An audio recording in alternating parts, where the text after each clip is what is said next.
मुख्यमंत्री युवा संबल योजना बेरोजगार भत्ते के लिए आवेदन करते समय जो आय प्रमाण पत्र का फॉर्म भरा जाता है उसमें साथ में जो स्व घोषणा पत्र होते हैं वो भी भरने होते हैं।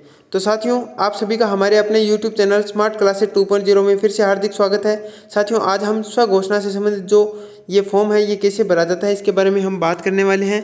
तो साथियों, आपके सामने ये दिखाई दे रहा है प्रार्थी द्वारा योजना की शर्तों को पूर्ण करने संबंधी स्व घोषणा पत्र है ये कि प्रार्थी है ये जो सारी सेवा शर्तें जो दे रखी है यानी शर्तें हैं इनको मानना है और उसके बाद ये फॉर्म फिलअप करना है। तो साथियों, इसमें सबसे पहले पॉइंट टू पॉइंट बात करते हैं। तो इसमें दे रखा है इसमें सबसे पहले ये है कि प्रार्थी अपना नाम लिखेगा। मैं, जैसे इन्होंने लिखा है आसिफ ने कि मैं आसिफ पुत्र श्री सलीम खां घोषणा करता हूँ या करती हूँ, जो भी है। तो ये घोषणा कर रहा है, क्या घोषणा कर रहा है। तो साथियों, हम प्रत्येक पॉइंट को नोटिस करते हैं। तो पहला पॉइंट है वे बेरोजगार इंजीनियर्स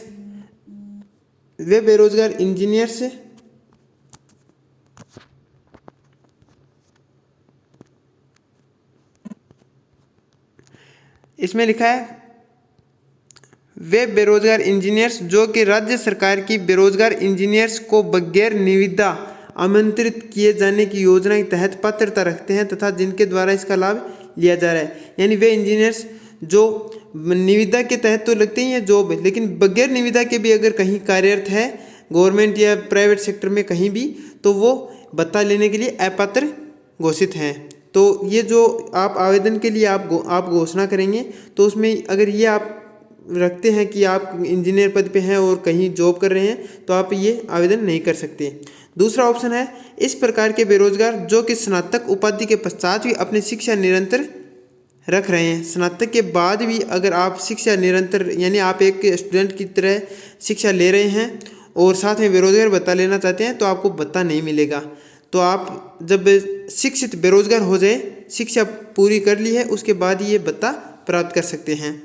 तीसरा ऑप्शन इसमें दे रखा है इस प्रकार के बेरोजगार स्नातक जो कि किसी अन्य रोजगार योजना जैसे कि PMGSY और मनरेगा के तहत लाभ प्राप्त कर रहे हैं या मनरेगा में पंजीकृत बेरोजगार स्नातकों को भी इस योजना का लाभ नहीं मिलेगा। यानी जो PMGSY की कोई योजना में है या मनरेगा के तहत लाभार्थी है वो इस भत्ते के लिए लाभार्थी नहीं बन सकता, यानी इस भत्ते को प्राप्त नहीं कर सकता। चौथा ऑप्शन है इसमें ऐसे बेरोजगार स्नातक जिसकी पारिवारिक आय 2 लाख रुपए से अधिक हो, वो भी बेरोजगारी का जो भत्ता है ये नहीं प्राप्त कर सकता। फिर पांचवा ऑप्शन है पूर्व में प्रचलित अक्षत योजना, यानी जो बेरोजगार भत्ता जिसको आज हमें मुख्यमंत्री युवा संबल योजना के नाम से जानते हैं, ये पहले अक्षत योजना के नाम से जानी जाती थी 2007 में, या अक्षत कौशल योजना 2009 या अक्षत योजना राज्य बेरोजगार भत्ता योजना 2012 में लाभ प्राप्त कर चुके आसार्थी। कहने का तात्पर्य ये है कि जिन्होंने पूर्व में जब 500 रुपये के लगभग भत्ता मिलता था या 3000 रुपये जब भत्ता मिलता था, उस समय कभी भी आप लाभार्थी रहे हैं तो आपको ये फॉर्म नहीं भरना है और आपको ये लाभ भी प्राप्त नहीं होगा क्योंकि आपने पूर्व में ही ये भत्ता प्राप्त कर लिया है। फिर छठा कॉलम है, इसमें छठा ऑप्शन है जिनको किसी सरकारी विभाग या संस्था द्वारा पदच्युत कर दिया गया हो। तो ये आप सभी जानते हैं, सरकारी संस्था से आपको निकाल दिया है, फिर आप बेरोजगार हो गए हैं तो आप इसमें आवेदन नहीं कर सकते, यानी बेरोजगार भत्ता प्राप्त नहीं कर सकते। सातवां कॉलम है जिनके विरुद्ध आपराधिक प्रकरण दर्ज हो वो भी आवेदन नहीं लगा सकते। जो सरकारी निजी क्षेत्र में सेवारत हो या जिनका स्वयं का रोजगार हो वो भी ये भत्ता प्राप्त नहीं कर सकते। फिर इसमें 9वां ऑप्शन है जो केंद्र या राज्य सरकार की किसी अन्य योजना के अंतर्गत छात्रवृत्ति सहायता प्राप्त कर रहा हो या लाभ प्राप्त कर रहे हो। ठीक है, छात्रवृत्ति योजना अगर प्राप्त कर रहे हो पढ़ते हुए या कैसे भी, तो आप ये भत्ता प्राप्त नहीं कर सकते। फिर इसमें 10वां है मेरे परिवार में मेरे सहित अधिकतम 2 पात्र व्यक्तियों ने आज दिनांक तक अक्षत योजना 2007 या अक्षत कौशल योजना 2009 या अक्षत योजना राज्य बेरोजगार भत्ता 2012 में भत्ता प्राप्त किया हो। मतलब मेरे परिवार में, यानी कहने का मतलब ये है कि एक परिवार में माँ बाप की 2 ही संतान है वो भत्ता प्राप्त कर सकती है, यानी 2 ही बच्चे भत्ता प्राप्त कर सकते हैं एक परिवार में। तो इसमें यही कहा है कि 2 व्यक्तियों ने जब भत्ता प्राप्त कर लिया है, चाहे वो 2007 की अक्षत योजना हो उसमें या अक्षत कौशल योजना 2009 या राज्य बेरोजगार भत्ता योजना 2012 के तहत भी अगर आपने भत्ता प्राप्त कर लिया है, किन्हीं एक व्यक्ति ने या 2 ने एक ने किया है तो आप एक और अभी आवेदन कर सकते हैं, और बाकी अगर 2 पहले ही ले चुके हैं तो आप तीसरे हो तो आप नहीं ले सकते, ये कह रहे हैं।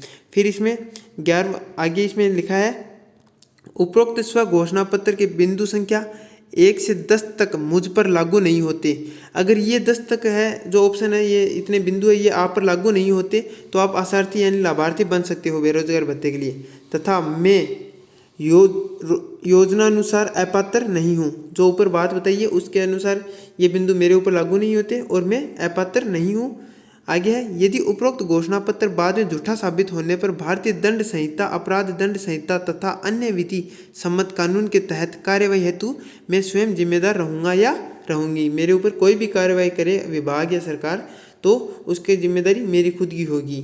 तो ये इस प्रकार से ये स्व घोषणा पत्र है जिसमें आपको बाद में प्रार्थी के हस्ताक्षर, यानी जो प्रार्थी ये भत्ता प्राप्त करना चाहता है, जिसने यहाँ अपना ऊपर लिखा है कि आसिफ, तो आसिफ ही नीचे साइन करेगा, क्योंकि जो प्रार्थी होगा, आसार्थी होगा, लाभार्थी होगा, वो ही भत्ता प्राप्त करने वाला व्यक्ति अपना ये नीचे हस्ताक्षर करेगा।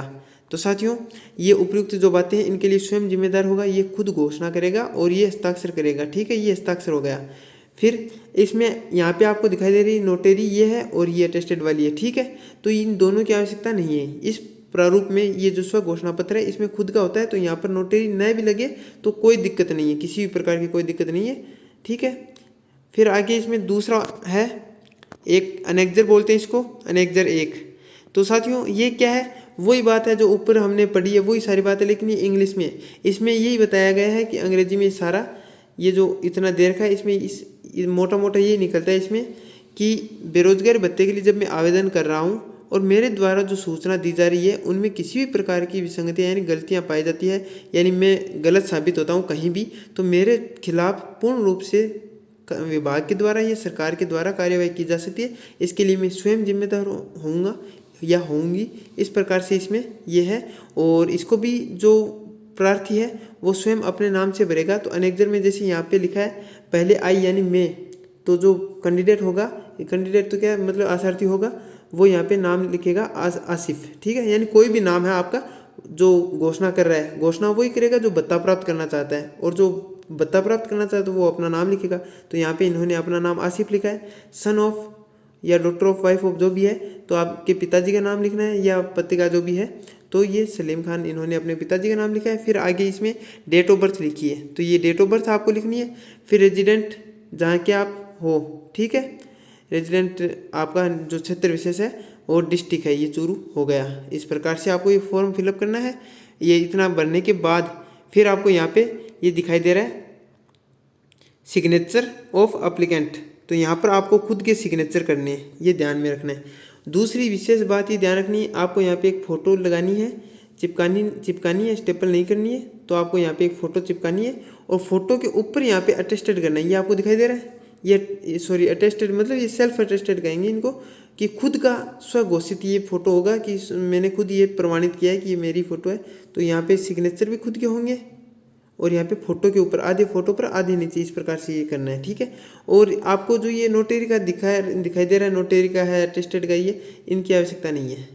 ये जो दो अभी मैंने बात बताई है, जैसे ये एक तो अनेक्जर 1 है, ये अभी जो आपके सामने फॉर्म है ये तो अनेक्जर 1 का है, और दूसरा वो अपना वो उद्घोषणा पत्र है ही, स्वघोषणा पत्र। ठीक है, तो इन दोनों पर नोटेरी की या किसी की भी आवश्यकता नहीं है, केवल प्रार्थी के हस्ताक्षर ही आवश्यक है यहाँ पे, और यहाँ पर फोटो के ऊपर प्रार्थी के हस्ताक्षर हो जाएंगे और खुद के हस्ताक्षर। तो इस प्रकार से आपको ये इतना ध्यान रखना है। और मैंने इससे पहले जो वीडियो बनाई है उसकी लिंक है वो इस वीडियो के डिस्क्रिप्शन में आपको मिल जाएगी, कि बेरोजगार भत्ते के लिए कौन कौन से तो मतलब फॉर्म में जो डॉक्यूमेंट होते हैं वो लगाने होते हैं, और डॉक्यूमेंट लगाने के बाद ये आय प्रमाण पत्र है ये कैसे भरा जाना चाहिए, इस प्रकार से आय प्रमाण पत्र से संबंधित है वो सारी बातें मैंने पहले वाली वीडियो में बता दी है। तो वो आप ज़रूर देख लेना ताकि आपका फॉर्म है वो गलत ना हो, आप फॉर्म अच्छे से भर पाएँ, है ना।